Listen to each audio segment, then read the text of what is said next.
వరదల సమయంలో deputy CM ఎక్కడికి వెళ్లాడని మాజీ మంత్రి వైసీపీ నేత కాకాని గోవర్ధన్ రెడ్డి ప్రశ్నించారు. ఇళ్లల్లో కూర్చుని ఆరోపణలు చేయడం సరికాదంటూ deputy CM Pawan Kalyan counter ఇచ్చారు.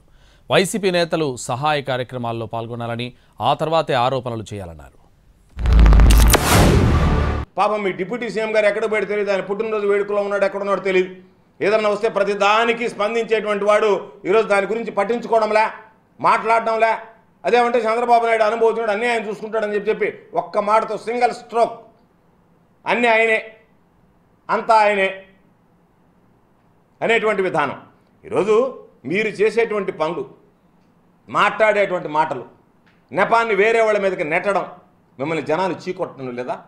జనాలు మీ గురించి ఎంత అసహ్యంగా మాట్లాడుతున్నారు. 2-3 రోజులు నేను కనిపించట్లేదు, అది అని మాట్లాడుతాను. ఒకటి చెప్తాను, ఇప్పుడు నేను వస్తే నాకు ఇబ్బంది ఏంటంటే ఈ సహాయక చర్యల్లో ఇబ్బంది పడిపోద్ది. ఒకసారి అందరిని మీద పడటం, దానివల్ల అధికార యంత్రాంగానికి కూడా ఒత్తిడి అవుద్ది. దానివల్ల నన్ను వాళ్ళు చెప్పడం వల్ల రాలేకపోయాను. అది నిన్న మీకు క్లియర్ కట్గా తెలియజేశాను. ఇంకా దీన్ని విమర్శించాలని ఎవరన్నా వైసీపీ నాయకులు అనుకుంటే భవిష్యత్తులో ఎప్పుడైనా సరే మీరు నాతో పాటు రావచ్చు, ఎక్కడికైనా సరే నాతో పాటు నా కాన్వాయ్లో తీసుకెళ్తాను, మిమ్మల్ని నాతో పాటు నడవండి. ఎలా ఉంటుందో మీకు అర్థం చేసుకున్నప్పుడు అప్పుడు మీరే సలహా ఇస్తారు. అందుకని దయచేసి దీన్ని ఒకసారి మీ దృష్టికి తీసుకొస్తారు. కానీ విమర్శించే వైసీపీ నాయకత్వానికి ఎవరికైనా సరే రాష్ట్ర ప్రభుత్వం చేస్తున్న ఈ చర్యల మీద ఎవరన్నా విమర్శించదలుచుకుంటే వాళ్ళందరికీ కూడా ఫస్ట్ మీరు సహాయం చేసి మాట్లాడండి.